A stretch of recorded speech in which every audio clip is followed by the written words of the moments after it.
हजरत का इस्तकबाल करता हूँ वैशाली के। आपकी रात से जमात को बड़ी उम्मीदें वाबस्ता हैं। आपने जो काम किया है और जो कर रहे हैं और जो करेंगे, आपके खुश आइंद मुस्तकबिल का इशारिया आपकी खिताबत से देखने को मिलता है, नजर आता है सामने। अल्लाह पाक आपको सलामत बाकरामत रखे। हजरत का खिताब, हजरत के खिताब के बाद इंशाअल्लाह फौरन दस्तारबंदी होगी, फिर सोहराब रजा कादरी, फिर अल्लामा नोमान अख्तर फाइकुल जमाली।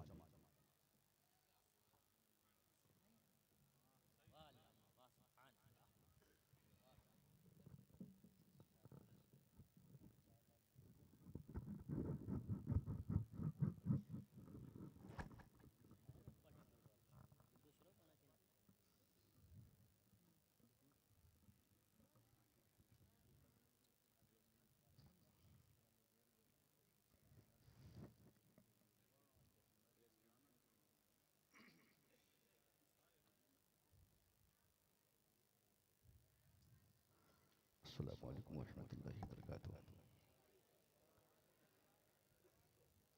अल्हम्दुलिल्लाह अल्हम्दुलिल्लाहिल्लज़ी अंज़लल क़ुरआन व नज़्ज़लल फ़ुरक़ान व अनअमा अलैना बिल ईमानी व तम्मलना बिल इहसान वस्सलातु वस्सलामु अला मन काना नबिय्युम व आदमु बैनल माइ वत्तीन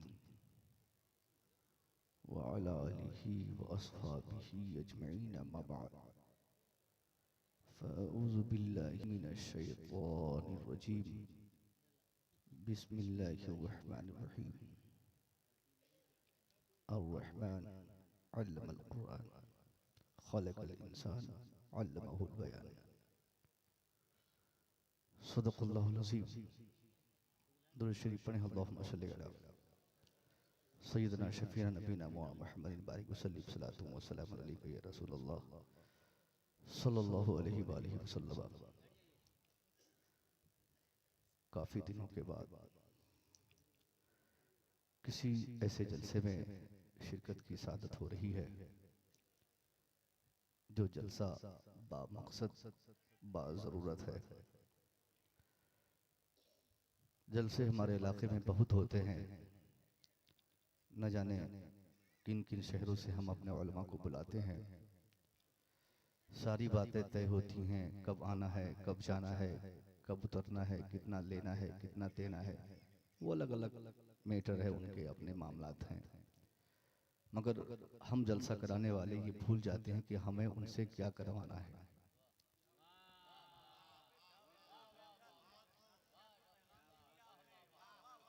सारी ज़रूरत सामने वाले अपनी आपके सामने रखते हैं कि हमें पटना से लेना होगा, दरभंगा छोड़ना होगा, इतने पहले देने होंगे, इतने बाद में देने होंगे। और बखुशी आलिम होने की हैसियत से हम लोग उनके साथ वो सारे मामलात करते हैं जिनकी उनकी तरफ से मुतालबा होता है। मगर एक छोटा सा ऐसा जुमला भी हम नहीं कर पाते कि हजरत हमारे यहाँ आने का मकसद आपका ये है कि हमें इस टॉपिक पर या इस उन्वान पर खिताब करवाना है। बड़ी खुशी हुई, मैं तो भूल चुका था जब मिसबाही साहब ने मुझे फ़ोन करके दावत दी। सारी बातें होने के बाद इन्होंने एक दिन बाद व्हाट्सएप पर मैसेज करते हुए कहा था, अभी मैं खोलने के बाद मुझे चला कि ये तौर पर इन्होंने मुझे दी थी कि आपको मेरे जलसे में इस टॉपिक पे खिताब करना है। क्या बात, सिर्फ इस पेशकदमी की बुनियाद पर मैं ये कह सकता हूँ कि ये इलाका इस हिसाब के जलसे आप करा रहे हैं। आप जो भी जहाँ भी जलसे करनी ज़रूरत के हवाले से गुफ्तगू करने की आप उनसे गुजारिश करें, ना करें तकरीर वो तो आप प्रेशर बनाएं, दबाव डाल के भी हो आप कराएं तकरीर ज़रूरत पे। मगर एक भी लड़का हमारी समाज का, हमारी जमात का कोई ये नहीं कहता कि हजरत इस टॉपिक पे खिताब कीजिएगा। हमारे जो भी शायर साहब हमारे भाई आते हैं उनको हजारों तरह से फरमाइश की जाती है, ये कलाम पढ़िएगा, वो कलाम पढ़िएगा, फलाने बाजार में आए थे तो पढ़े थे, मुजफ्फरपुर में जो पढ़े थे, वायरल जो कलाम हुआ है वो पढ़े थे। और ये सारी चीजें हम लोग भी किसी को कहते हुए नहीं सुनते हैं। वो शायर साहब खुद से बोलते हैं कि किसी ने फरमाइश की है रंगे हाथ हमने फरमाइश करने वालों को आज तक पकड़ा भी नहीं है। तो उस शायर साहब के ही जरिए खबर पहुंचती है तो ये सुनने को मिलता है कि किसी ने फरमाइश की थी। तो ये सारी चीजें देखने को मिलती है, मगर किसी को ये तौफीक नहीं होती कि ये कहने की हजरत हमारे समाज में इन इन चीजों की जरूरत है, आप इन टॉपिक को टच कीजिएगा। बच्चे बेहुदगी पे उतर गए, नौजवान शराबबंदी पे उतर गए, बेटियां बेहयाई पे उतर गई, पूरा समाज जहालत पे उतर गया। अब इसके बीच में हजरत हमारी जरूरत है कि आप जहालत की दूरी के लिए, जहालत से बचने के लिए, जहालत के नुकसान और नहुसत को आम करने के लिए, इल्म दीन की रोशनी के लिए इन चीज़ों को मौजू बनाकर आप अपनी तकरीर को रखिए, अपनी तकरीर में इन चीज़ों को मौजू बनाइए, फिर आप खिताब कीजिए। तो ये सारी चीज़ें आप नहीं कहते, बड़ी तकलीफ होती है भाई साहब। हमें भी कोई कहिए ना कि साहब आपको क्या बोलना है। आज मुझे जो टॉपिक दिया गया है बहुत वसी टॉपिक है, बहुत सारी चीजें उसमें बोली जा सकती हैं। इल्म दीन और असर हाजिर की जरूरत तकाजे, ये ना इल्म दीन और असर हाजिर के आपने लिया था मुस्ताफी साहब, वाह वाह असर वाह, हाजिर के क्या तकाजे, मौजू दिया आपने। इल्म दीन और असर हाजिर के तकाजे। इसको अगर मैं पलट दूं तो असर हाजिर के तकाजे और इल्म दीन दोनों अलग अलग चीज है। अगर एक को पहले लाइएगा तो कुछ अलग मतलब निकलेगा, इल्म दीन को पहले लाइएगा तो कुछ और मफहूम निकलेगा, मगर दोनों को मिलाकर मैं एक ऐसी गुफ्तगू करने की कोशिश करूंगा कि इस टॉपिक के तनाजुर में इसके जितने जुजियात हैं वो सब नहीं तो कम से कम जितनी ताकत मुझ में है जो मैं बता सकता हूं मैं आपके सामने रख दूं। यानी आपको ये बताना मुझे है कि इल्म दीन से फायदा क्या है। एक चीज तो ये है, इल्म दीन की रोशनी में एक आदमी अपनी जो तमाम तर दीनी जरूरियात है और जो रोजमर्रा की जरूरियात है उनकी तकमील क्या एक इंसान इल्म दीन की रोशनी में कर सकता है, या फिर इसको पलट कर आप यूं समझें कि हालात के जो तकाजे हैं उन तकाजों की तकमील क्या इल्म दीन से हो सकती है। क्या एक इल्म दीन की रोशनी में एक इंसान अपनी तमाम तर जरूरियात की तकमील, डॉक्टर बनना हो, इंजीनियर बनना हो, इंजीनियर की जरूरत हो, प्रोफेसर की जरूरत हो, तो क्या इन तमाम जरूरतों की तकमील कुरान पढ़ने वाला हदीस मुस्तफा की रोशनी में ये तमाम काम को कर सकता है क्या? बस इस पर अगर गुफ्तगू हो जाएगी तो यकीनन इस पूरे मजमे में एक ऐसी खुशबू आप महसूस करेंगे कि आज के ये महसूस नहीं करेगा कि इल्म दीन से कोई फायदा नहीं होता है। हमारी सबसे बड़ी कमी यह है आज की तारीख में कि हमने इल्म दीन को कमतर समझा। इल्म दीन को कमतर समझने की एक बहुत बड़ी मिसाल यह है कि हमारा हर इलाका, हर गांव में मकतब मौजूद है। आज भी दिल्ली, गुजरात, मुंबई, कर्नाटका के दूसरे हिस्से, बड़े बड़े शहरों में पढ़ने वाले बच्चे अक्सर भाड़े के बच्चे पढ़ते हैं। मैं उनको भाड़े का बच्चा इसलिए बोलता हूँ, हमारे इलाके से लोग हाफिजी किसी गरीब बच्चे को ले गए, उनको वहां एडमिशन कराए, उनसे कुरान खानी करवाया जाता है, उनसे साहब दूसरे काम ले जाते हैं, साल 2 साल 5 साल उनको रखकर एक छोटा मोटा सिर्फ एक पढ़ा के उनको वापस कर दिया जाता है। ये भी गलत है। वो सेठ जिनके पास पैसों की ताकत है उनके बच्चे मदरसे में क्यों नहीं पढ़ते? अगर आप दुकानदार हैं, आपके पास पैसे हैं, आप क्यों नहीं अपने बच्चे को पढ़ाते? आप बड़ा बिजनेसमैन हैं, आपके बच्चे इल्म दीन की रोशनी में अपनी जिंदगी की तारीकियों को दूर करने की कोशिश क्यों नहीं करता? अगर उनसे पूछा जाए, समाज से पूछा जाए तो एक ही कॉमन जवाब हर जगह से मिलेगा, हजरत मेरा बेटा मौलवी बनने के बाद क्या करेगा? मेरे बेटे की कमाई कम होगी, मेरा बेटा सामाजिक तौर पर मादी एतबार से कमजोर रहेगा, उनको कमाने की कुव्वत नहीं मिलेगी, फिर अच्छी जगह शादी नहीं होगी, सामाजिक एतबार से वो पिछड़ जाएगा, उनको पसमानदा कहा जाएगा।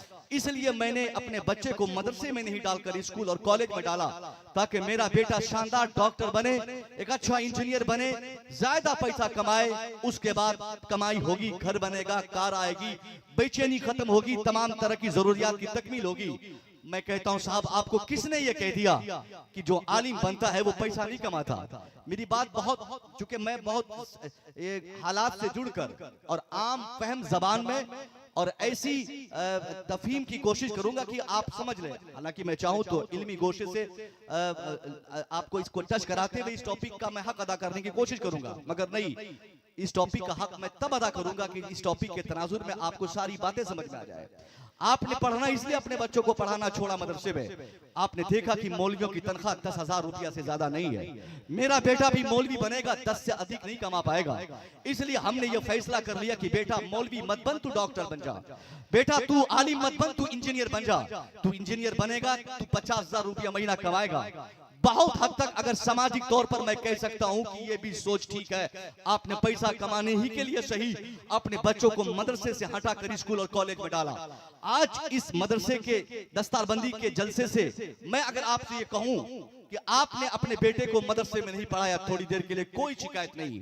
आपका बेटा कारी, हाफिज, मुफ्ती, आलिम नहीं बना, कोई शिकायत नहीं, क्योंकि आपका ज़हन ये फैसला किया था मेरा बेटा मौलवी बनेगा, फंस जाऊंगा, उसकी कमाई नहीं होगी, समाज में उनको वकार और वो इज्जत नहीं मिलेगी जो एक पैसे वाले को मिलती है। इसलिए हमने उनको मदरसे से हटाकर स्कूल में डाला। मगर इस फिक्र के तनाजुर में आपका दामन पकड़ के मुसव्विर रजा आपसे पूछना चाहेगा, आपने इल्म दीन की तौहीन की और आपने इल्म दीन को अलग करके अपने बच्चों को असली तालीम से जोड़कर अपने बच्चों की कामयाबी आपने तलाशी। तो आप बताइए, आपका बेटा डॉक्टर नहीं बना, कोई शिकायत नहीं।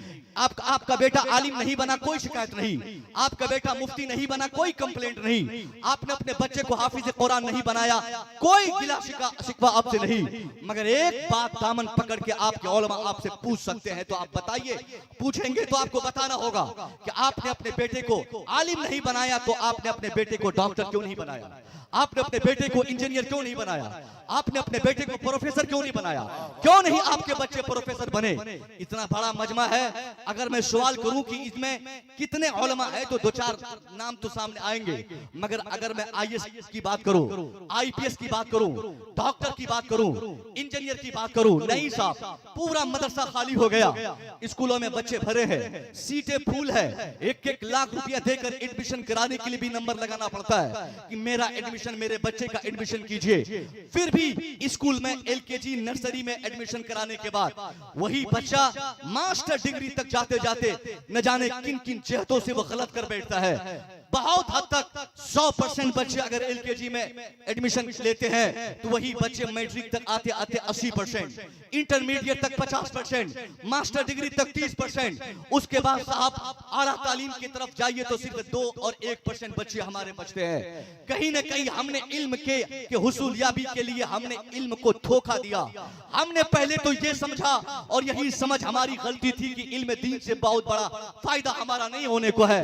मैं कहता हूं अगर आपने इल्म मुस्तफा हासिल किया, मुस्तफा का इल्म आपने ले लिया, इल्म मुस्तफा के लेने की रोशनी में आपकी दुनिया और आखिरत दोनों जगह कामयाब हो सकती है। शर्त यह है ईमानदारी के साथ आप मदरसे में अपने बच्चे को पढ़ाइए। कोई मदरसा इस बात की तरफ आपको, इस बात के लिए आपको पाबंद नहीं बनाएगा कि आपका हाफिज कुरान बेटा डॉक्टर नहीं बन सकता। मदरसा ये नहीं कहता आलिम दीन बच्चा इंजीनियर नहीं बन सकता। मदरसा इस फिक्र की तबलीग नहीं करता और इस जिहाद से वकालत नहीं करता कि कोई आलिम IAS नहीं बन सकता। कमी आप में है, आपने अपने बच्चे को मदरसे से अलग किया, जिसका सबसे बड़ा नुकसान ये हुआ कि आज का पूरा समाज, हमारा बेटा डॉक्टर तो बना मगर उनके अंदर जहालत रह गई, हमारा बेटा इंजीनियर बना मगर उनके अंदर जहालत रह गई। हमने अपने बेटे को स्कूल में पढ़ाया, माँ बाप की इज्जतों से दूर रहा, माँ बाप की इज्जत नहीं कर सका। हमने अपने बच्चे को 5 साल की उम्र में हॉस्टल में डालकर इस खुशफहमी में हम मुब्तला हो गए कि मेरा बेटा 5 से 7 साल में हॉस्टल में चला जाएगा। उस वक्त से वो हॉस्टल में रहेगा, पढ़ेगा, स्कूल में IAS बनकर निकलेगा। मगर वही बेटा इंटरमीडिएट जाते जाते वो अपने माँ बाप का बागी होता है। जैसे ही 18 साल की उस बच्चे की उम्र होती है, 18 साल की उम्र का वो इंतजार वो बच्ची करती है। लड़का हो तो 22 साल का इंतजार करता है। 18 और 22 साल की उम्र क्रॉस करने के बाद फिर उनमें से बेशतर बच्चों की ये तमन्ना होती है, मेरा बाप मेरी जिंदगी का मालिक नहीं, मेरी माँ मेरी जिंदगी का मालिक नहीं, मेरा परिवार मेरी जिंदगी का मालिक नहीं, ये जिंदगी मेरी है, मैं अपने हिसाब से जीऊंगा, ये लाइफ मेरी है, मैं अपने हिसाब से जीऊंगा, ये जीवन हमको हमारे लिए जीना है तो अपने अंदाज से जीऊंगा। नतीजा क्या निकलता है? स्कूल कॉलेज में आजादी का ज़हन रखकर 5 से 7 साल की उम्र में पढ़ने वाले बच्चे जिनके वालिदैन ने इल्म मुस्तफा को धुतकारा था, मदरसे के इल्म की तौहीन की थी, दरसगाह मुस्तफा की तौहीन करके अपने बच्चे को स्कूल और कॉलेज में डाला था। उसी का बेटा 18 साल का होने के बाद, उसी की बेटी 18 साल के होने के बाद और उसका बेटा 22 साल की उम्र को क्रॉस करने के बाद मर्जी की शादी करने पर तुला है। बाप से कहता है अब्बा ये शादी करके मैं रहूंगा, आप नहीं रोक सकते। अब्बा मैं आपको इंफॉर्मेशन देने आया हूँ, ये आपको इत्तला देने आया हूँ, वो लड़की मेरी पसंद की है, वो लड़का मेरे पसंद का है। अब्बा आप मुझे शादी कराते हैं कि नहीं, वरना ये मुल्क इस मुल्क का कानून हमें अपनी मर्जी के मुताबिक शादी करने की इजाजत देता है। अगर आप मेरी शादी नहीं कराएंगे, बाई कोर्ट बाई लॉ में शादी करके आपको दिखा दूंगा। फिर मजहब की तफरीक खत्म होगी, बिरादरी की तफरीक खत्म होगी, जात की तफरीक खत्म होगी। अब हमारा बेटा हो या बेटी जहां चाहेगा मजहब बदलकर, बिरादरी बदलकर, अकीदा बदलकर, ईमान बेचकर वो शादियां करेगा। हमारे पास सारी ताकत होने के बाद भी हम कुछ नहीं कर पाएंगे और कुछ नहीं कर पाते हैं। आज महुआ हो, वैशाली हो, मुजफ्फरपुर हो, बिहार हो, भारत का दूसरा कोई हिस्सा हो, दुनिया भर में ये शिकायतें बहुत दूर तक पहुंच चुकी है। अभी से 1.5 साल पहले इसी मुद्दे को लेकर शहबाज भाई से मेरी तू में हो गई। इन्होंने कहा कि हजरत ये इतने लाख लोग हो गए। मैंने कहा आप बैठकर काउंटिंग करते हैं क्या? ये गिनती करने की चीज है क्या कि बिहार से 10,000 बच्चियां भागी, वहां से 25,000 भागी, वहां से 50,000 भागी, वहां से 75,000 भागी? अरे साहब ये गिनती करने की बात नहीं। एक बच्ची भी अगर हमारे समाज में बिरादरी, मजहब, अकीदा तोड़ और छोड़ करके कहीं शादी कर रही है तो यही हमारी कमजोरी के लिए काफी है। इसमें 25,000, 30,000, 50,000, 5 लाख, 10 लाख की तादाद बताने की जरूरत नहीं है। हमारे लिए अलमिया यह है, हमारे लिए चैलेंजेस ये हैं, हमारे लिए सबसे बड़ी हमारे लिए चुनौती यह है कि जिस मुस्तफा करीम के समाज ने, जिस मुस्तफा का कानून ने, जिस मुस्तफा के कलमा पढ़ने वालों ने पूरी दुनिया में सबसे पहले ईमान की हिफाजत की तलकीन दुनिया के सामने अपने किरदार से करके दुनिया को दिखाया था। ईमान और अकीदे की मुहाफजत का पैगाम अपने अमल से दिया था। चाहे वो हजरत बिलाल की बात हो, चाहे सरकार सिद्दीक अकबर की बात हो, सरकार फारूक आजम की बात हो, सरकार उस्मान गनी की बात हो, सरकार मौला अली की बात हो, सहाबा किराम की बात हो, ताबईन की बात हो, तबे ताबईन की बात हो, उलमा किराम की बात हो, उन सब की तारीख पढ़ने पर हमें यही खबर मिलती है कि उन लोगों ने अपने हर जमाने में दुख और तकलीफ, बेचैनी, जुल्म और ज्यादती, अपने ऊपर हो रहे अत्याचार, हर एक चीज का मुकाबला किया, मगर किसी ने ईमान का सौदा नहीं किया, किसी ने अपने ईमान से समझौता नहीं किया। हर एंगल से आग में जलना उनको मंजूर था, मगर ईमान का सौदा मंजूर नहीं था। मगर वही उसी समाज का ये लड़का, उसी समाज की बच्चियां, उसी समाज के हमारे बच्चे आज हैं कि ईमान बेचने पर उतालू है। सिर्फ लड़की पसंद आ जाए, लड़का पसंद आ जाए। आखिर ये हालात बदले कैसे?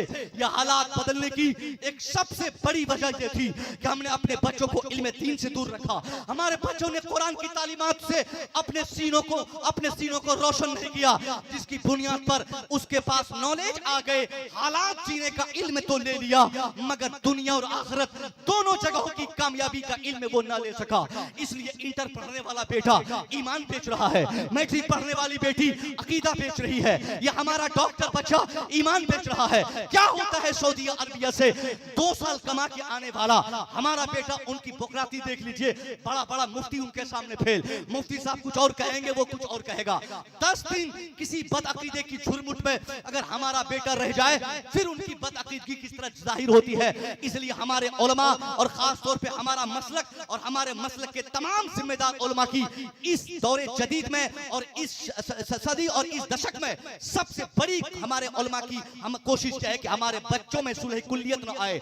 ये सुलह कुल्लियत का फितना जो आम हो रहा है, जहां जहां सुलह कुल्लियत फैली है, जहां जहां सुलह कुल्लियत गई है, जिन जिन लोगों में सुलह कुल्लियत ने जगह बनाई है, सुलह कुल्लियत वहाबियत से बड़ा फितना, सुलह कुल्लियत वहाबियत से जबरदस्त फितना है। मैं इसलिए वहाबियत, देवबंदियत और तमाम बदअकीदियत से बड़े फितने का नाम सुलह कुल्लियत को देता हूं, क्योंकि सुलह कुल्लियत ये सबसे शुरुआती वो लक्षण है। कोई आदमी बीमार पड़ता है ना, बीमारी के लक्षण होते हैं, उसकी अलामत होती है, उस अलामत से आदमी पहचान लेता है कि ये बेचैनी क्यों है, इनको कौन सी दवा की जरूरत है, और कौन सी बीमारी हो गई है। उसी तरह जब आदमी बदअकीदगी की जंजीर, बदअकीदगी के दहलीज पे दस्तक देने लगता है तो सबसे पहले वो सुलह कुल्ली होता है। हर छोटी बड़ी चीज को हर जगह वो जायज है, सब सही है, ये है वो है, ये जहां जहां देखा गया है उन सब में इल्म मुस्तफा की कमी रही है। मुस्तफा के इल्म की रोशनी में अगर आदमी जिंदगी जीने लग जाए तो यकीनन उसमें सुलह कुल्लियत नहीं आएगी। जब सुलह कुल्लियत नहीं आएगी तो वो वहाबियत से दूर रहेगा, देवबंदियत से दूर रहेगा, बदअकीदत से दूर, बदअकीदगी से दूर रहेगा। मगर हमारे समाज में नौजवान तबके को सुलह कुल्लियत ने भी जो बर्बाद कर रखा है उसमें भी इल्म दीन की कमी है। एक ही उपाय और रास्ता है, हमारा बेटा डॉक्टर बाद में बने, इंजीनियर बाद में बने, स्कूल बाद में जाए, कॉलेज बाद में जाए। ईमानदारी के साथ 5 से 7 साल के लिए आप अपने बच्चे को मदरसे के लिए वक्त कर दे, उनको किसी आलिम की बारगाह में ला कर दे दे, हजरत इनको कुरान पढ़ाया जाए, इनको हदीस पढ़ाई जाए, इनको मुस्तफा का कानून पढ़ाया जाए, इनको इस्लाम सिखाया जाए, इनको दीन बताई जाए, इनको नबी की सीरत सिखाई जाए, इनको शरीयत नबवी का एहसास दिलाया जाए। यकीन दिलाकर मैं कह सकता हूं आपका इंटर पीरियड में पढ़ने वाला बेटा, मैट्रिकुलेशन की तालीम लेने वाला बच्चा, डॉक्टर बनने की ख्वाहिश करने वाला लड़का, अगर वो मदरसे में पढ़ लेगा फिर डॉक्टर बनेगा, मदरसे में पढ़ेगा फिर इंजीनियर बनेगा। ये जो तूफाने बदतमीजी हमारे बच्चों से, स्कूल और कॉलेज में पढ़ने वाले बच्चों से हम देखते हैं, नहीं आप देख पाएंगे। मदरसे में पढ़ के स्कूल में जाने वाले दुनिया के तमाम दरसगाहों में पढ़ने वालों से ज्यादा अच्छे होंगे, मुमताज और मुमय्यज होंगे, हर तरह से उनकी फिक्र अच्छी होगी। हमारी सबसे बड़ी कमी यही है कि हमने बचपन से अपने बच्चों को ऐसे इदारे में डाल दिया जहां पे दीन नहीं सिखाया जाता, इल्म दीन नहीं बताया जाता। कौन आपके बच्चे को बताएगा कि माँ बाप का एहतराम क्या होता है? दुनिया की किस किताब और किस दरसगाह के किस सिलेबस से आपका बेटा ये सीखेगा कि शराब हराम है, शराब खराब है, शराब नहुसत भरी चीज है, शराब पीने से इंसान तमाम गुनाहों पर आमादा होता है। शराब एक बुनियादी ऐसी बीमारी, ऐसी गलती है कि आदमी शराब पीने के बाद जिना पर आमादा होता है, आदमी कत्ल पर आमादा होता है। शराब की नहुसत और हुर्मत को कौन सी दरसगाह बताएगी? सिर्फ एक ही दरसगाह है जिसे हम जामिया मदीनतुल उलूम कहते हैं, जिसे हम मदरसा और मकतब कहते हैं। आज जो आपका इंटर में पढ़ने वाला बेटा शराबी बना है, वजह आपने मदरसे में अपने बच्चों को नहीं डाला। यहाँ 25-50 उलमा है, आपके जितने भी ताल्लुकात में जो आलिम है, आप अगर जानते हो एक हफ्ता नहीं, एक महीना नहीं, 1 साल का आपको मैं टाइम और 5 लाख का इनाम आपको दूंगा। अगर किसी एक आलिम दीन की अगर कोई ऐसी कंप्लेंट और शिकायत आपकी नजर में हो, बाई प्रूफ मुझे आप बताइए, आपको 2, 4, 5 लाख इनाम दिए जाएंगे कि मदरसे में पढ़ा हुआ कोई मौलवी कभी शराब पीकर आवारगी किया हो, मदरसे में पढ़ा हुआ कोई मौलवी माँ बाप को पीटा हो, मदरसे से फारिग कोई हाफिज कुरान कभी माँ बाप को तकलीफ देकर घर से बेघर किया हो। नहीं, मदरसे में ये तरबियत दी ही नहीं जाती। मदरसे में इस चीज की तरफ हमें आमादा किया जाता है, बाबू कनाअत पसंदी को इख्तियार करो, 5000 तेरे लिए बेहतर है। माँ बाप को गले लगा के रहो, माँ बाप की मोहब्बत में रहो, माँ बाप का एहतराम करो, वालिदैन की इज्जत करो, वालिदैन का एहतराम करो। ये दर्स हमें मदरसा सिखाता है, ये पैगाम हमें मदरसा देता है, ये ज़हन हमें मदरसा देता है। मदरसे में शराबबंदी की बात है, मदरसे में इंसानियत की बात है, मदरसे में इंसान बनने की बात है। हमने चौपट किया अपने बच्चों को स्टार्टिंग पीरियड में, जहां से इस्लाम सीखना चाहता था हमारा बच्चा, वहीं हमने इस्लाम नहीं सिखा के कभी गाना माना सिखा दिया, कभी हमने कुछ और सिखा दिया, कभी हमने कोई और नारा बता दिया। अब वही बच्चा जो 5 से 7 साल की पीरियड में जब वो असेंबली में खड़ा होगा, असेंबली यहाँ स्कूलों में जो कराई जाती है जिसको हम सलातो सलाम मदरसे में बोलते हैं, उसको स्कूल की जबान में असेंबली प्रेयर बोला जाता है। प्रेयर से उसकी स्टार्टिंग ऐसी तरबियत से होती है जहां दूर दूर तक मुसलमान बनना तो दूर की बात है, इंसान बनने तक के पैगामात उनको नहीं दिए जाते हैं। वहां कोशिश होती है बच्चा मादी ताकत कैसे हासिल करे, बच्चा पैसा कैसे कमाए, बच्चा सामाजिक तौर पर ऐसा चालाक कैसे हो जाए जैसे वो ज्यादा पैसा कमा सकता हो, चाहे उसको चोरी करना हो, चाहे बेईमानी पे उतर जाए, चाहे शैतानी पे उतर जाए, चाहे वो ठगी पे उतर जाए, चाहे वो ब्रोकरी पे उतर जाए, चाहे दलाली पे उतर जाए, मगर पैसा कमाने वाला हो। पैसा कमाने की मशीन बनाने की कोशिश स्कूल और कॉलेजेस में की जाती है। बस यही गलती थी हमारी। आज हमारा बेटा इंटर की पास है, मगर माँ बाप की मोहब्बत उसके दिल में रही, हमारा बेटा मास्टर, डॉक्टर, कलेक्टर बन गया, मगर उनके दिल में वालिदैन का एहतराम नहीं। उनसे पूछा जाए what is the intention of your life, तेरी जिंदगी का मकसद क्या है, तू क्यों जीना चाहता है, उनमें से ज्यादातर का जवाब यही होगा, मेरी जिंदगी का मकसद है मेरा निजी घर पटना में हो, मेरी जिंदगी का मकसद है मेरा अपना मकान हाजीपुर में हो, मेरी जिंदगी का मकसद है मेरे पास फॉर्च्यूनर कार हो। मगर आप किसी आलिम से पूछिए आपकी जिंदगी जीने का मकसद क्या है, आप क्यों जीना चाहते हैं, आलिम का जवाब होगा मेरे जिंदा रहने का मकसद इंसानियत की फलाह, मेरी जिंदगी का मकसद इंसानियत की भलाई, मेरी जिंदगी का मकसद आदमियत की कद्र करना, मेरी जिंदगी का मतलब और मकसद अल्लाह के कानून को रूए जमीन पर स्थापित कर देना और एक आदमी को बाकायदा आदमी बनाकर उसको दुनिया और आखिरत के लिए कामयाब फर्द बनाकर जाना, ये मेरी जिंदगी का मकसद है। यही वजह है रात के 12 बजे आप अपने गांव के किसी भी डॉक्टर के पास फोन कीजिए। एक छोटी सी और बड़ी मिसाल एहसास के एतबार से मैं दे रहा हूं, आप किसी भी डॉक्टर को फोन कीजिए, वो डॉक्टर झोला छाप ही क्यों ना हो, मैं झोला छाप बोल रहा हूं, अगर आप में से कोई डॉक्टर ऐसा हो तो तकलीफ मत मानिएगा। झोला छाप एक ऐसी इस्तिलाह है जो झोला लेकर डॉक्टर जाते हैं, इस मुनासिबत से उसको झोला छाप डॉक्टर कहते हैं, वरना काबिलियत के एतबार से उनकी काबिलियत पर कोई क्वेश्चन नहीं है। मैं तो कहता हूं साहब, पटना का डॉक्टर झोला छाप डॉक्टर के सामने फेल माना जाता है। पटना, दरभंगा, मुजफ्फरपुर में कोई डॉक्टर ही ऐसा नहीं बना है जो झोला छाप डॉक्टर से बड़ी डॉक्टरी कर सकता हो और मेडिकल जानकारी उनके पास हो। क्यों? इसलिए कि पटना का कोई आंख का डॉक्टर पेट का इलाज नहीं करता, पेट का डॉक्टर पीठ का इलाज नहीं करता, घुटने का डॉक्टर सर का इलाज नहीं करता, कान का डॉक्टर नाक का इलाज नहीं करता, मगर ये झोला छाप इनको इतनी सलाहियत और कैपेसिटी है और इनकी छोटी सी झोली और छोटे से डब्बे में इतनी सारी दवाइयां रहती है, बच्चा पहुंच जाए तो दवाई, बूढ़ा पहुंच जाए तो दवाई, जवान पहुंच जाए तो दवाई, आंख की दवाई चाहो तो ले लो, पेट की दवाई चाहो तो ले लो, बुखार चाहो ले लो, कफ चाहो ले लो, हर तरह की दवाई वो रखते हैं। इसलिए मैंने कहा झोला छाप, तकलीफ मत मानिएगा, वो झोला छाप डॉक्टर को आप फोन कीजिए रात के 12 बजे, हजरत मेरा बेटा रो रहा है, परेशान है, उनको कहिए डॉक्टर साहब की, डॉक्टर साहब आप आ जाइए, मेरा बेटा रो रहा है, आप आइए दवाई दीजिए। डॉक्टर फोन उठाएगा, बोलेगा मेरे पास टाइम नहीं, ये सोने का टाइम है, तुम आओ मैं दवाई देता हूँ, ये दवाई खिलाना, राहत मिलेगी, सुबह जाऊंगा इंजेक्शन कर दूंगा, आप जाइएगा दवाई लीजिएगा, बच्चे को खिला दीजिएगा। ठीक उसी टाइम अपनी मस्जिद के किसी इमाम को फोन लगाइए, हजरत आप मेरे यहाँ आइए, मेरा बेटा पेशेंट है। रात के 12 बजे एक आलिम दीन अपना इमामा भूल जाता है, अपनी पगड़ी भूल जाता है, अपनी टोपी भूल जाता है, अपना जुब्बा भूलता है, अपनी जूती भूलता है, जिस पोजीशन पे आंख खुलती है फोन उठाता है, अरे मेंबर साहब का कॉल है, सेक्रेटरी साहब का फोन है, फलां साहब का फोन है, उसकी बेटी की तबीयत खराब है। रात के 12 बजे एक आलिम को फोन जाता है, बगैर दाएं बाएं बतियाए आराम से आपके घर पहुंचेंगे। वो बेचारा जो जानते हैं, दम करके गिलास में पानी भरे गिलास में वो दम करेंगे, आपको हैंड ओवर करेंगे, आपके बच्चे को की तकलीफ दूर होगी, वापस आएंगे, न तो आप उसको 5 रुपया देंगे, डॉक्टर आता 500 बिल बनाता, आलिम आया बेचारा चला गया। अब वो ऐसी खिदमत एक छोटी सी छोटी जरूरत के लिए भी अगर आप रात के 12 बजे किसी आलिम को पुकारते हैं, वो आलिम आपके पास पहुंचते हैं। इसलिए दीन की खिदमत इनका असल मकसद होता है। ये तलकीन इसने इनको, ये वकालत इनको और ये ज़हन इनको कहां से मिला? ये ज़हन यही दरसगाह दिया है, यही मदरसा दिया है, यही दरसगाह देती है ये ज़हन कि हमें इंसानियत के लिए जीना है, इंसानियत के फलाह के लिए जीना है। इल्म दीन मुस्तफ़ा सीखने की इतनी शानदार बरकत फिर आपको मिलेगी अगर आपने बाकायदगी के साथ अपने बच्चे को मदरसे से जोड़ दिया। आपका बेटा हाफिज बन जाए, 5 साल 7 साल के बाद डॉक्टर बने, कोई नहीं रोकेगा।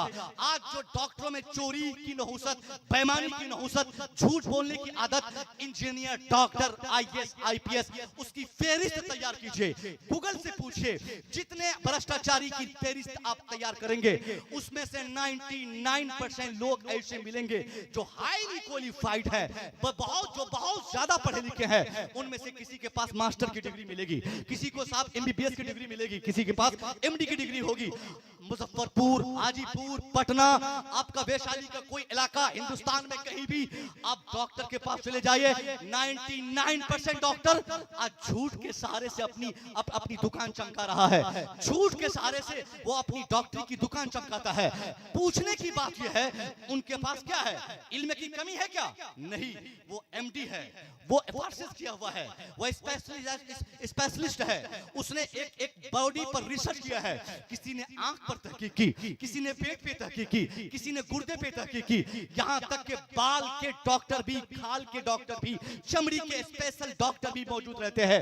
10-10 साल कड़ी मेहनत करने के बाद इंडिया छोड़कर साफ चीन, जापान, अमेरिका, हाईलैंड कहां जाकर लोग पढ़ते हैं, डॉक्टरी की भारी भरकम डिग्री लेते हैं, मगर जैसे ही घर वापस आते हैं एक ऐसी नहुसत उसके दिमाग में लोग बसा देते हैं कि तुम डॉक्टर बन गए, तुम तो गरीब के बच्चे थे, अब तेरे पास कार होनी चाहिए, तुम तो भिखारी के बेटे थे, तुम तो किसान के बच्चे थे, अब तुम देहात में मत रहो, तेरा मकान पटना में होना चाहिए था। अब वो जैसे ही चैम्बर में बैठता है उनके दिमाग में एक ऐसी नहुसत भर दी जाती है कि तेरे पास फॉर्च्यूनर कार होनी चाहिए। अब वो डॉक्टर अपने चैम्बर में बैठकर ये रास्ता तलाश करता है, यार सही कहा इसने, मैं तो एमडी हूँ, मैं तो डॉक्टर हूँ, मैंने तो एमबीबीएस की डिग्री पाई है और मैं आल्टो कार पे आऊंगा, ये मेरे स्टेटस के खिलाफ है। मेरे पास फॉर्च्यूनर होना चाहिए, मेरा घर वैशाली नहीं, मेरा घर मुजफ्फरपुर नहीं, पटना में होना चाहिए और बंगला होना चाहिए, छोटा मोटा घर नहीं हो। अब इन तमाम जंगली ख्वाहिशात की तकमील के लिए वो डॉक्टर अपने चैम्बर में बैठकर रास्ता तलाश करता है कि मेरा मकान पटना में कैसे बने, मेरा घर पटना में कैसे हो, मेरी जमीन पटना में कैसे हो, मेरा मकान दिल्ली में कैसे हो, मेरा पास फॉर्च्यूनर कहां से आए। अब इन तमाम ख्वाहिशात की तकमील के लिए वो जब अब सोच आगे बढ़ाता है, अचानक उसके चैम्बर में गांव समाज का एक गरीब अपनी बेटी को लेकर पहुंचता है।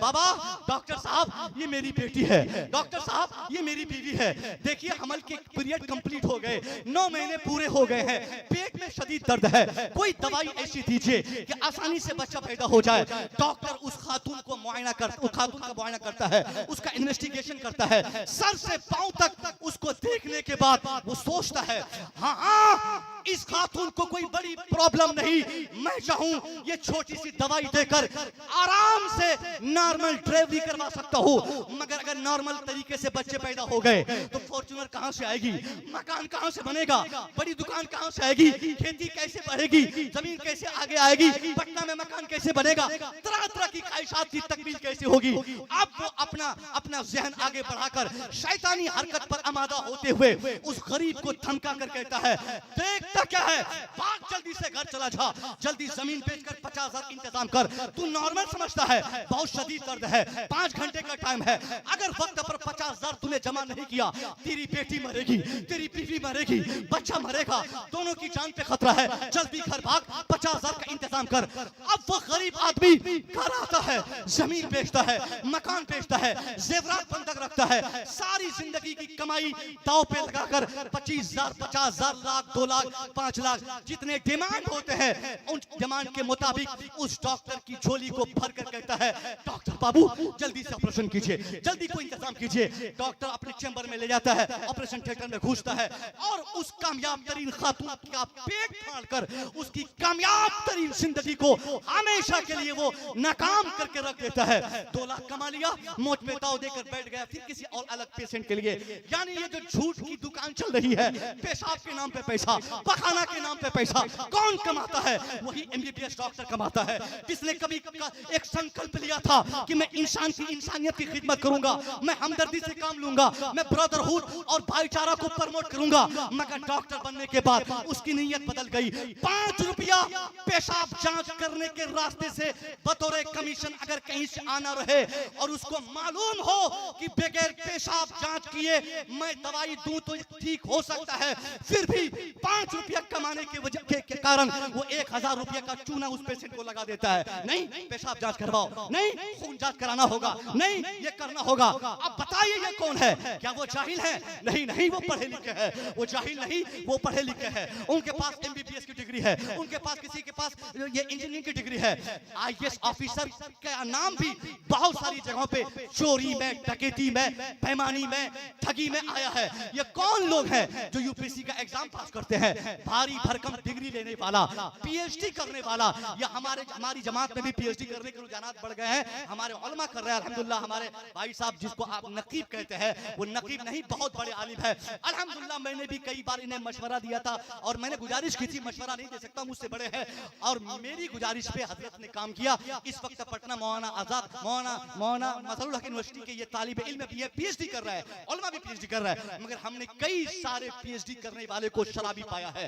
1.5 लाख रुपया रिटायरमेंट के बाद उनको महाना मिलता है, फिर भी शराब पीने का ऐसा रास्ता तलाश करता है, बोलता है हजरत नहीं पीऊंगा तो बच नहीं पाऊंगा, बचपने से ये आदत है। आखिर ये तमाम तरह की बुराई करने वाले ये कौन लोग हैं? क्या ये जाहिल है? अगर आपकी नजर में स्कूल का इल्म है तो ये इल्म हासिल करने वाला क्यों जहालत पे आमादा है, क्यों बेहूदगी पे आमादा है, क्यों रिश्वतखोरी पे आमादा है, क्यों चोरी पे आमादा है, क्यों बेईमानी पे आमादा है, क्यों भ्रष्टाचारी पे आमादा है, क्यों ये चोरी बेईमानी और दलाली पे आमादा है? पता चला असल इल्म वो नहीं जो कॉलेजों में पढ़ाए जाते हैं, वो इल्म नहीं जो स्कूल और कॉलेजों और यूनिवर्सिटी की दहलीज पर दिए जाते हैं, वो इल्म नहीं है, वो साहब पैसा कमाने का एक तरीका है, वो इल्म नहीं है।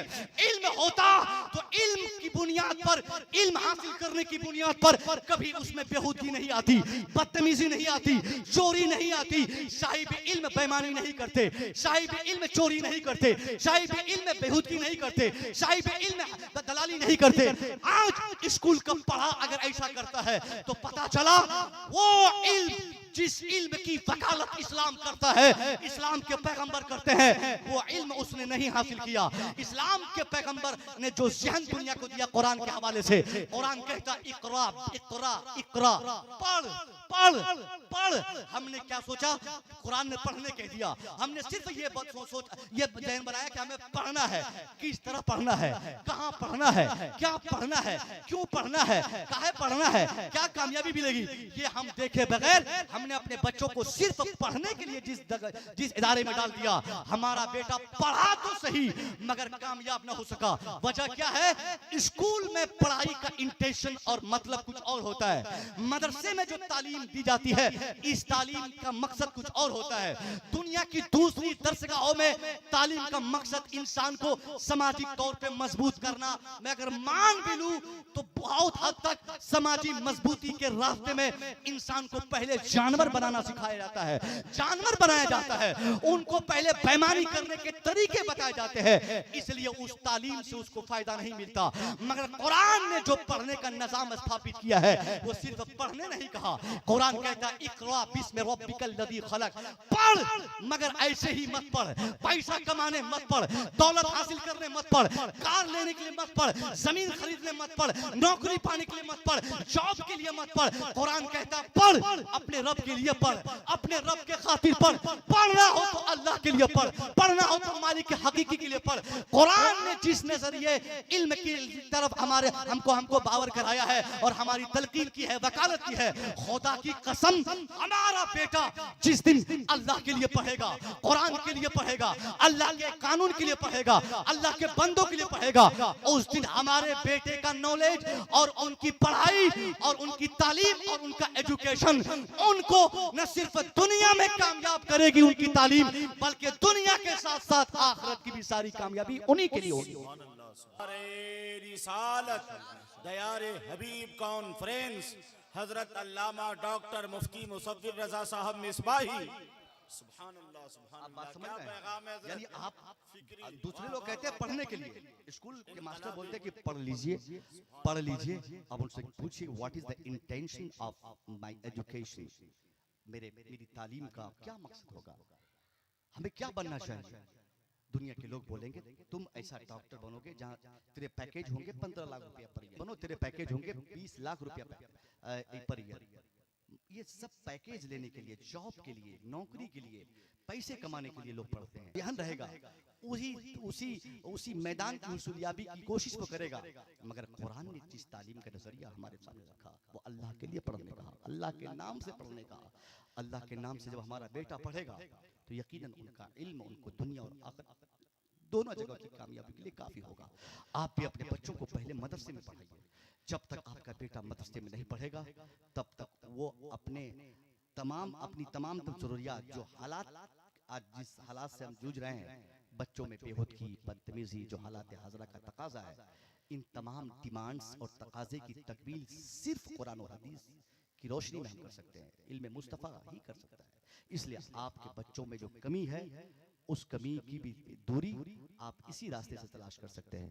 मगर हमने मदरसों को धुतकार दिया, आलिमों को धुतकार दिया। एक जिंदा एग्जाम्पल मदरसे की तालीम की क्या अहमियत अवाम में है। आज आपके गांव में मदरसे की तालीम के लिए अगर आप ये बोलते हैं कि हजरत मैं अपने बेटे को ट्यूशन पढ़ाता हूँ, कुरान मेरा बेटा घर पे पढ़ता है, पार्ट टाइम पढ़ता है, यहाँ भी लोग पढ़ते होंगे, मगर देखिए फर्क कितना है, उसका फर्क देखिए, डिफरेंसेस देखिए जहन में किस तरह है और किस तरह हमारे जहन को गंदा किया गया है। एक आदमी के घर में 2 ट्यूशन पढ़ाने वाले, मैथ के टीचर सुबह आते हैं, कुरान पढ़ाने वाले या सुबह आएंगे तो मैथ के शाम को आएंगे। दोनों टीचर की आमद और दोनों का इस्तेकबाल अलग अलग हिसाब से लोग करते हैं। एक टीचर जो मैथमेटिक्स पढ़ाने शाम को आएंगे, उनकी आमद मुमकिन है कार से हो, मुमकिन है बाइक से हो, मुमकिन है अच्छी गाड़ी से हो। उनकी कमाई 1 घंटे के लिए कम से कम मैथमेटिक्स का ट्यूटर 1 घंटे के लिए मंथली होम ट्यूटर जो होते हैं वो 3 से 5 हजार रुपया पर मंथ लेते हैं। 5,000 रुपया। अगर आप बोलेंगे ये अच्छा टीचर है मैथ का, अंग्रेजी पढ़ाने वाला 2,000 रुपया, फिजिक्स पढ़ाने वाला 3,000 रुपया, बायोलॉजी पढ़ाने वाला 4,000 रुपया। उसी घर में कोई एक मौलवी साहब अगर पढ़ाने आते हो, उनसे पूछिए कि साहब आपको कितना दिया जाता है, बोलेगा हजरत एक चाय और एक बिस्किट देकर 200 रुपया महीना ये बेचारा हमको देता है। 200 रुपया महीना, और वो भी धमकी के साथ पढ़ाना होगा। क्यों नहीं पढ़ा के दिल से कुरान की अहमियत घटाई है। ये बहुत बड़ी बात, बड़ी जुर्रत के साथ कह रहा हूं मैं। मैंने एक जगह झारखंड में भी कहा था, कुछ लोगों को तकलीफ हुई थी, मगर कहने वाला जो कहता है उनका जो मकसद होता है उनसे पूछे बगैर आप उसमें तेल नमक लगाकर हाशिया चढ़ाकर पेश करेंगे तो आपकी मर्जी है। मैं कहता हूं साहब, अगर इनके बच्चे कुरान नहीं पढ़ेंगे तो आपका क्या नुकसान हो सकता है? अगर इनके बच्चे कुरान नहीं पढ़ेंगे तो आपका क्या नुकसान है? क्यों आपने 200 रुपया में पढ़ाने की आपने अकरार कर लिया कि हाँ भाई हम पढ़ा देंगे 200 रुपया में? पैगाम है हजरत, क्या पैगाम है? जन्नत सिर्फ हमारे बाप की जागीर नहीं है। अगर जन्नत मुझे जाना है तो जन्नत इन्हें भी जाना है, जन्नत मुझे भी चाहिए तो जन्नत इन्हें भी चाहिए। दीन और दुनिया की तमाम तरफ भलाई की ख्वाहिश अगर हम रखते हैं तो ये भी रखते हैं। तो जब इनको भी जन्नत चाहिए तो हमको भी जन्नत चाहिए। तो इनकी जन्नत के लिए हम खामखा कुरान की अहमियत क्यों घटा रहे हैं? क्यों 200 रुपया में पढ़ाने चले जाते थे घर पे? रहेगा इनका बच्चा जाएगा। चुपचाप अपनी दारसगाह में अपने खानका बैठे रहिए। अगर तेरा मैथ का टीचर 1,000 रुपया में पढ़ाता है तो मैं 500 रुपया तेरे लिए लूंगा पढ़ाई के लिए। पहले हमने अहमियत घटाई है इनके सामने। हमने 200, 500, 500 में हमने पूरे साल हम पढ़ाना सीख गए। हाँ पढ़ा देंगे, कोई बात नहीं, दिन की तालीम है, दिन की। भैया आप तबलीग नहीं कर रहे हैं, अहमियत घटा रहे हैं आप। 200 रुपया 50 रुपया मंथली में अगर हम ट्यूशन पढ़ाएंगे तो फिर हमारी आवाम, हमारी कौम ये सोचेगी लगता है इस इल्म की कोई अहमियत नहीं है, इसलिए कहीं फ्री में लोग देते हैं, कहीं 100 रुपया में देते हैं, कहीं 200 रुपया में देते हैं। वाह सही, क्या पैगाम हो रहा है, वाह वाह क्या पैगाम नशर। और ये लोग बोलेंगे कि हजरत मैं मैथ पढ़ाऊंगा बच्चे को, चूंकि मदरसे का इल्म तो ऐसे ही मिल जाता है, फ्री में मिल जाता है। नहीं, अल्लाह की कसम आप कुरान का इल्म लीजिए, कुरान अपने बच्चों को पढ़ाइए और सबसे ज्यादा अहमियत कुरान पढ़ने वालों को दीजिए। मुस्तफा ने कहा था ना, खैरुकुम मन तअल्लमल कुरान व अल्लमा। Who reads Quran and teaches it is better than you. खैरुकुम मन तअल्लम, खैरुकुम कहा सरकार ने, मिनकुम नहीं कहा। कॉम्परेटिव नहीं है, सुपरलेटिव डिग्री है। सबसे अच्छा तुम में का वो है जो कुरान पढ़ता है, दूसरों को पढ़ाता है। दुनिया की सबसे अच्छी किताब कुरान पाक, तो दुनिया में सबसे ज्यादा अहमियत कुरान पढ़ाने वाले को देनी चाहिए।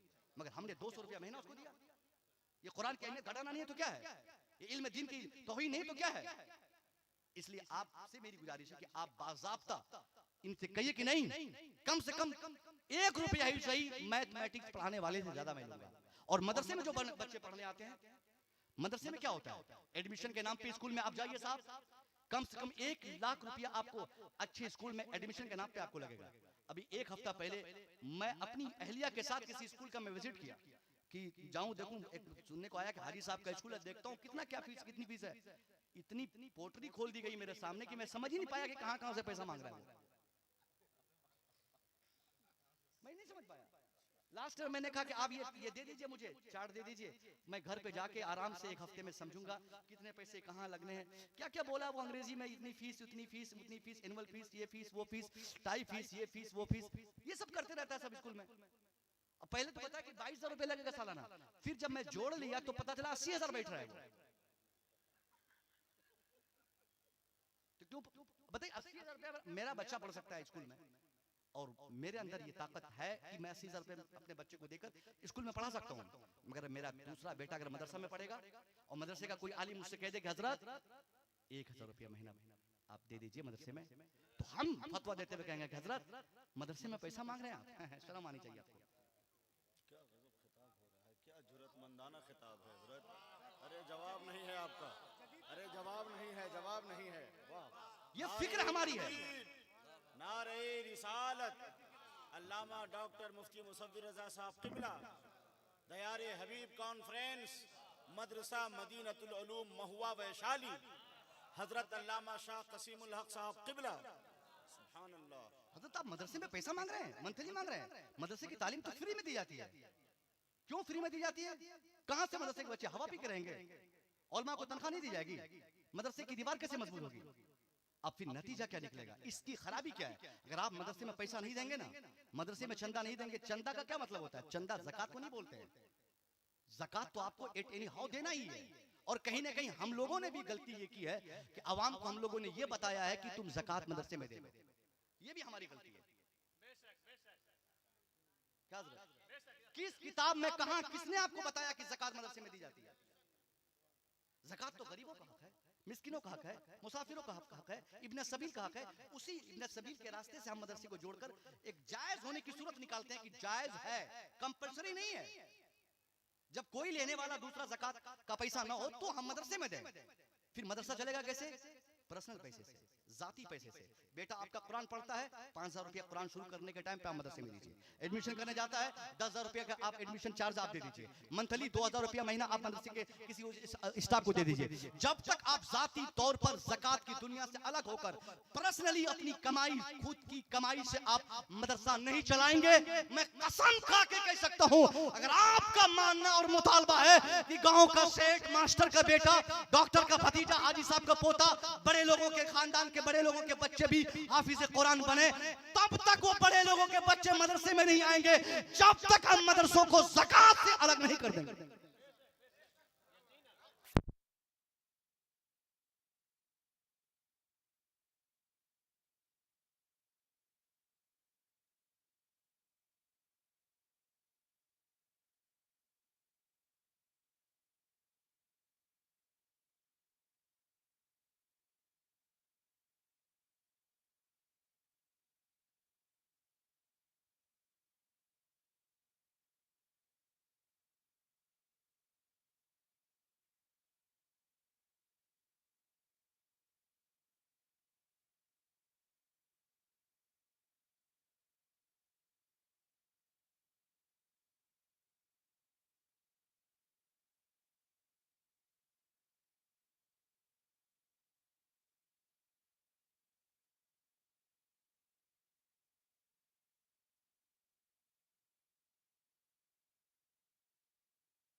सका जहां पे पंखे भी अगर रूम में आप घुस के देख लें, बिल्कुल किरत करता हुआ मिलेगा।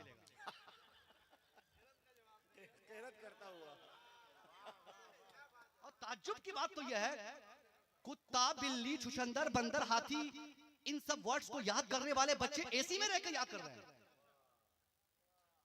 कुत्ता का नाम एसी में बैठकर याद कर रहा है, और कुरान पढ़ने वाले जहां पढ़ रहे हैं वहां पंखा भी नहीं चल रहा है। और आप अगर मुतालबा करेंगे कि गांव का सेठ अपने बेटे को मदरसे में भेजे, तो कैसे हो सकता है? इसके लिए कब होगा? जब मदरसा हमारा मॉडर्न होगा, मदरसा हमारा जदीद होगा।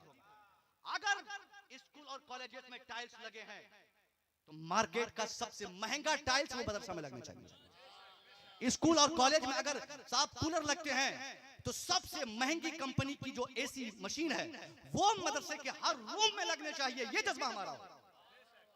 जिस दिन आप मदरसे को मॉडर्न करेंगे उस दिन आप चाहेंगे भी कि कोई अमीर हमारे यहाँ ना आए, फिर भी अमीर आंख बंद करके अपने बच्चे को आपको हैंड ओवर करके जाएंगे कि हजरत नहीं बनाना है बेटे को डॉक्टर, नहीं बनेगा मेरा बेटा इंजीनियर, पहले मेरा बेटा आपकी बारगाह में रह के बासाब्ता हाफिज कुरान बनेगा, उसके बाद कुछ बनेगा। वाह वाह वाह वाह, नारे तकबीर, नारे रिसालत, सुभान अल्लाह सुभान अल्लाह। और सुनिए, मदरसे का नाम ढंग का नाम रखा जाए। मैं किसी की तरकीब नहीं करता हूँ, ये आम जुमला है। ऐसा खूबसूरत नाम रखिए कि नाम से भी लोग, चूंकि नाम से भी असर होता है ना कि भाई इतना बड़ा नाम है। आप रखिए गौसे आजम एकेडमी, सरकार मदीना एकेडमी, गरीब नवाज एकेडमी, इस मॉडर्न टाइप का नाम रखिए। अगर यतीम खाना आप मदरसे का नाम रख दीजिएगा तो मदरसा चलेगा? नहीं ना, हम पकड़े नहीं हैं, ये गलत आप बोल रहे हैं। कहीं भी हो, हर शहर में हम लोग, पटना में भी है, दरभंगा में भी है, हमारे पूर्णिया में लोगों ने ऐसे किया है। तो ये सारी चीज आप मॉडर्न नाम रखिए, फिर आप देखिएगा बच्चे, ये हमारे जितने बच्चे हैं, मैं दावे से कह सकता हूं इसमें कोई करोड़पति का बेटा नहीं है, कोई बड़े बिजनेसमैन का बेटा नहीं है, कोई बहुत बड़ा मास्टर का बेटा नहीं है। मौलवी का बेटा होगा, किसान का बेटा होगा, छोटे मोटे व्यापारी का बेटा होगा। बड़े लोग तभी मदरसे में आएंगे जब तक हमारा मदरसा मॉडर्न नहीं होगा, और मदरसा तब तक मॉडर्न नहीं होगा जब तक आप ज़कात से हटकर जाती तौर पर हर तरह की कुर्बानी पेश करने के लिए मदरसे के लिए आमादा नहीं हो जाएंगे, तब तक नहीं हो पाएगा। सुभान अल्लाह सुभान अल्लाह, वाह वाह वाह वाह। रात के अंधेरे में मदरसे के असातिज़ा आपको पुकार देकर मुझे 50,000 रुपया चाहिए तो 60,000 दीजिए। अगर आपका बेटा एडमिशन, आपके बच्चे के एडमिशन स्कूलों में होते हैं तो 1 लाख देते हैं, तो मदरसे में 50,000 देने में नानी मर जाती है।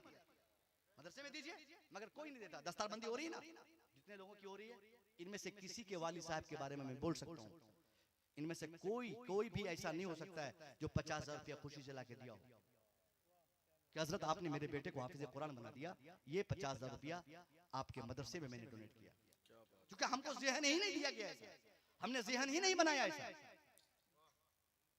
अल्लाह के वास्ते ये इल्म दीन की तौहीन है, इल्म मुस्तफ़ा की तौहीन है, उस इल्म की तौहीन है जिस इल्म ने पूरी दुनिया को सैराब किया, जिस इल्म ने पूरी दुनिया को जहालत से दूर करने का सबसे पहले और सबसे बड़ा नजरिया दिया, जिस इल्म ने पूरी दुनिया को शराब की हुर्मत, ज़िना की खराबी और बेहूदगी की बदनामी, इन सारी चीजों से अवगत कराया है। आज उस इल्म को छोड़ने का एक रास्ता यही है कि आपने पहले मदरसे को टारगेट किया। एक तो पूरी दुनिया चाहती है मदरसा मिट जाए, मदरसा तबाह हो जाए, मौलवी खत्म हो जाए, जब दुनिया का हर तीसरा व्यक्ति ये चाहता है मदरसे के असातिज़ा, कुरान पढ़ने वाले, कुरान के पैगाम देने वाले, ये कभी सर उठा कर न जी सके, और उनके शाना बशाना हम भी उनकी बोली बोलने लगे हैं कि मौलवी आगे ना बढ़ पाए, ये आगे ना बढ़ पाए, वो आगे ना बढ़ पाए। साहब, मदरसे के पढ़ने वालों में वो कैपेसिटी और वो काबिलियत है कि मदरसे का हर प्रोडक्ट अगर पढ़ना चाहे, कायदे से पढ़ना चाहे, तो दुनिया की वो कौन सी कामयाबी है जो ये हासिल नहीं कर सकते।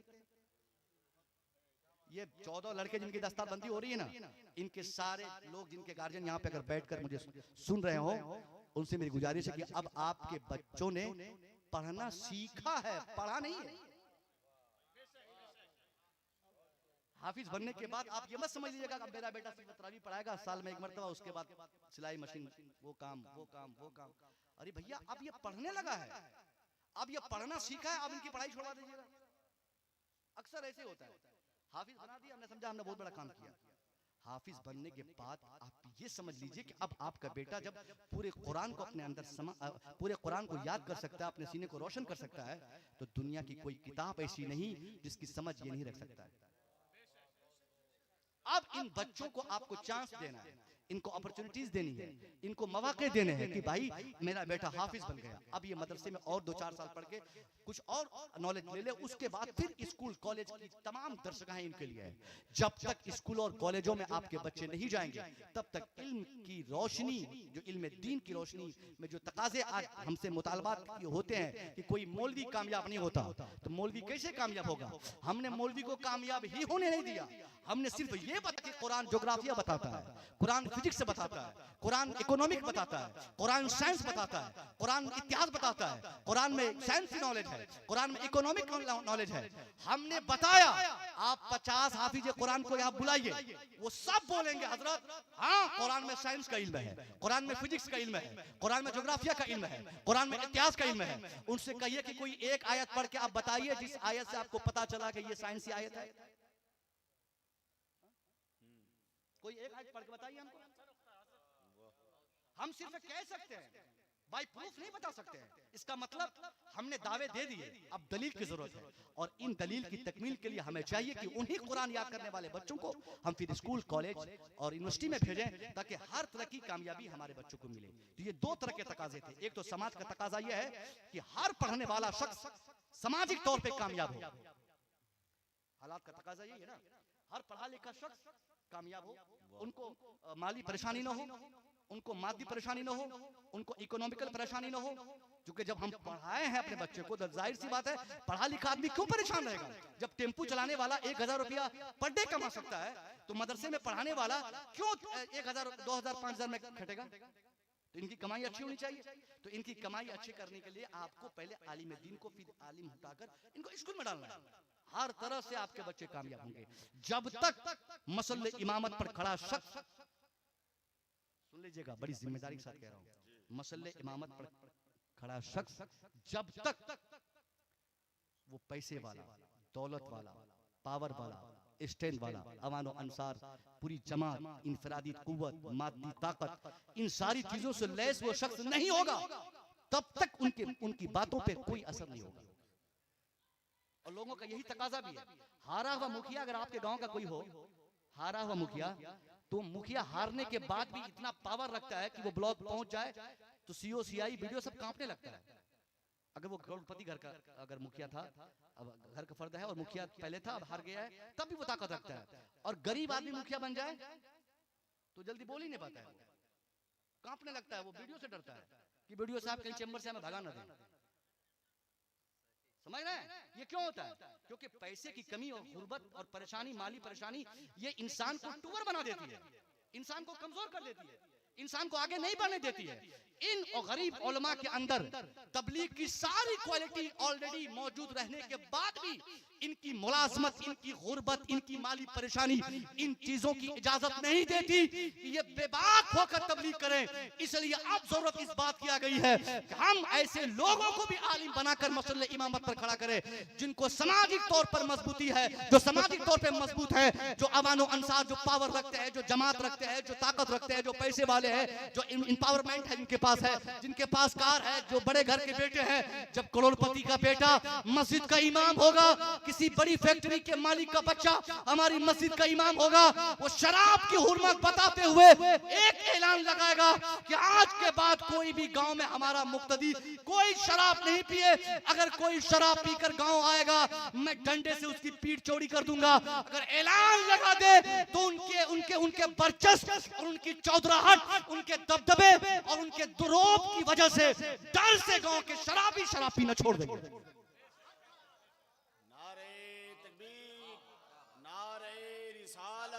बस करें हजरत, माशाअल्लाह, बस करें। वाह वाह वाह वाह वाह वाह वाह वाह, बहुत उम्दा पैगाम। वाह, समझ में आ गई आपको? इसलिए कामयाब कर दिया आपको चाहिए कि आप अपने बच्चों को, आप अपने बच्चे को मदरसे में पढ़ाएं। 50 गरीब हाफिज कुरान, माफ कीजिएगा हाफिजी लोग, 50 गरीब हाफिज कुरान उतना काम नहीं कर सकते हैं जितना एक अमीर हाफिज कुरान कर सकता है। क्यों? ये गरीब कर सकते हैं, सारी क्वालिटी इनमें तबलीग की है, मगर मुलाजमत करते वक्त घर की परेशानी उनके ज़हन में रहती है कि तुरंत ये निकाल देगा, ये तुरंत मस्जिद से भगा देगा। इसलिए कभी कभी ये मैनेज कर लेते हैं। क्या इमामी साहब, हमारे कारी साहब, कारी जावेद साहब की मेहरबानी थी, बड़ी परेशानी इन्होंने झेली मुझे यहाँ बुलाने में, तो इन तमाम उलमा कराम की मौजूदगी में ये गुफ्तगू हो गई। इंशाअल्लाह अगर इस पर हम और आप अमल किए तो हर तरह से हम कामयाब रहेंगे। मैं दुआ करता हूँ, अस्तगफिरुल्लाह रब्बी मिन कुल्ली व तौबा। अस्सलामु अलैकुम।